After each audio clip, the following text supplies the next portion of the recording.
TV serial ये है चाहते की कहानी के आज रात के एपिसोड में क्या कुछ होने वाला है वो हम आपको बताएंगे अपनी इस खास रिपोर्ट में। लेकिन उससे पहले अगर आपने हमारे चैनल को सब्सक्राइब नहीं किया है तो मेक श्योर आप इस वीडियो को लाइक शेयर करके हमारे चैनल को सब्सक्राइब ज़रूर करें, क्योंकि यहाँ पर मिलेगी आपको बहुत ही इंटरेस्टिंग अपडेट। तो चलिए आपको बताते हैं, आज रात के एपिसोड की शुरुआत होगी सुलोचना के साथ, जो ये कंफर्म करेगी कि शारदा ने 20 लाख रुपए लॉकर से ले लिए हैं। कबीर सोचेगा कि अब उन पैसों का हमें क्या करना चाहिए और बिना किसी इशू के भला वो पैसों के साथ क्या करने वाली है। तभी वो अपना पूरा प्लान बताएगी, कबीर को कहेगी कि शारदा पैसे रख लेगी ब्लैकमेलर ने जहाँ पर बताया होगा उसे लोकेशन, और तुम यहाँ से चले जाओ और वो पैसे उठा लेना। कबीर सुलोचना के कहे मुताबिक उस जगह पर जाकर के वो सारे पैसे उठा लेता है जैसा सुलोचना कहती है, और वो बहुत ज़्यादा खुश हो जाता है और वो वापस आकर के पूजा में बैठ जाता है। सुलोचना को स्माइल देता है जिससे वो कंफर्म करता है कि काम हो गया है।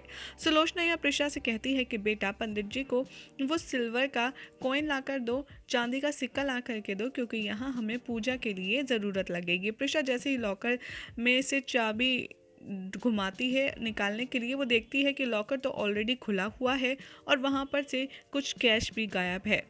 तभी वो सोचती है कि मुझे इसकी जानकारी रुद्राक्ष को देनी होगी। सुलोचना सोचती है कि प्रिशा अब तक चिल्ला क्यों नहीं रही है।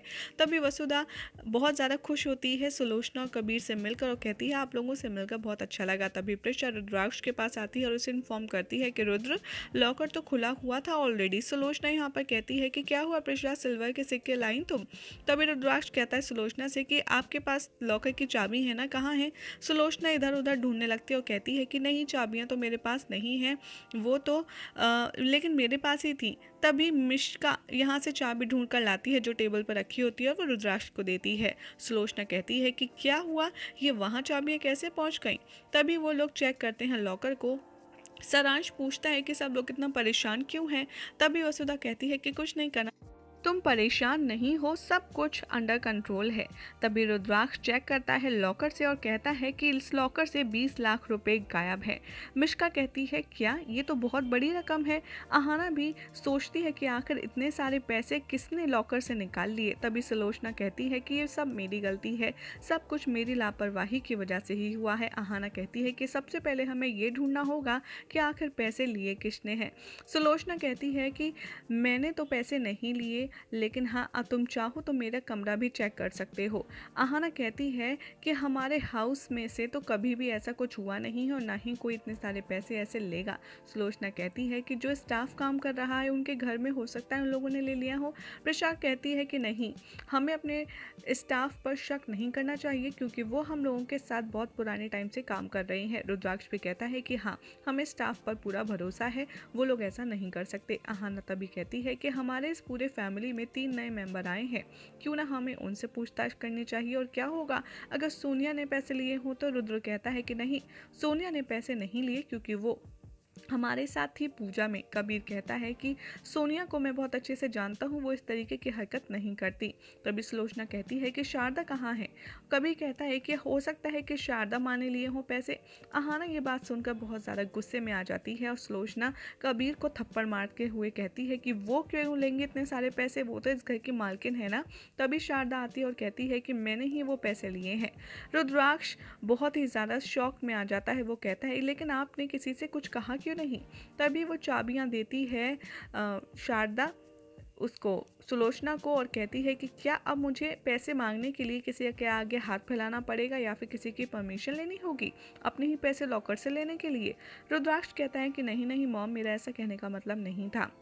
वो चाबियाँ फाइनली सुलोचना को दे देती है और कहती है कि मुझे किसी से अपने पैसे लेने के लिए पूछने की कोई ज़रूरत नहीं है और ना ही किसी और से परमिशन लेकर के मैं पैसे लूँगी। रुद्राक्ष यहाँ पर माफ़ी मांगता है शारदा से और उसे गले लगा लेता है। प्रिशा कहती है माँ आप बिल्कुल भी बुरा मत फील कीजिए। शारदा कहती है कि हाँ हाँ मुझे कोई प्रॉब्लम नहीं है प्रिशा, सुलोचना ने चाबी गिरा दी थी इसीलिए मैंने उन्हें अपने पास रख लिया और टेबल पर रख दिया। सुलोचना तभी कबीर से कहती है कि हमारा प्लान फ्लॉप हो चुका है। कबीर कहता है कि हाँ, और लेकिन हमें 20 लाख रुपए तो मिल ही गए हैं। अब शारदा ज़रूर कुछ ना कुछ छुपा रही है, तभी तो उसने इतनी मोटी रकम दी है हमें छुपाने के लिए। लेकिन आखिर वो क्या करना चाह रही है और उसके खिलाफ कौन सा प्रूफ होगा, वो हमें जल्द से जल्द पता लगाना होगा।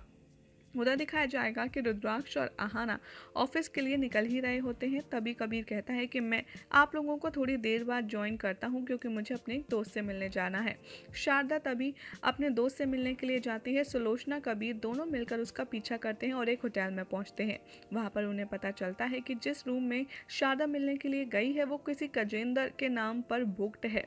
सुलोचना वेटर को पैसे देती है और कहती है कि अंदर रूम में जो कुछ हो रहा है 201 में वो सब कुछ मुझे रिकॉर्ड चाहिए। शारदा गजेंद्र को बताती है ब्लैकमेलर के बारे में, लेकिन बातों ही बातों में गजेंद्र के शर्ट के ऊपर चाय फैल जाती है और शारदा कहती है कि लाओ ये शर्ट जल्दी से उतार कर मुझे दे दो, वरना इस पर दाग लग जाएगा, मैं जल्दी से धो देती हूँ। जैसे ही वो शर्ट उतारने लगता है यही हो जाएगा आज रात के एपिसोड का एंड। अब देखना होगा काफ़ी इंटरेस्टिंग कि सुलोचना आकर शारदा के खिलाफ क्या खिचड़ी पकाती है और उसे कैसे रिप्रेजेंट करती है उसके ही बेटे रुद्राक्ष के खिलाफ।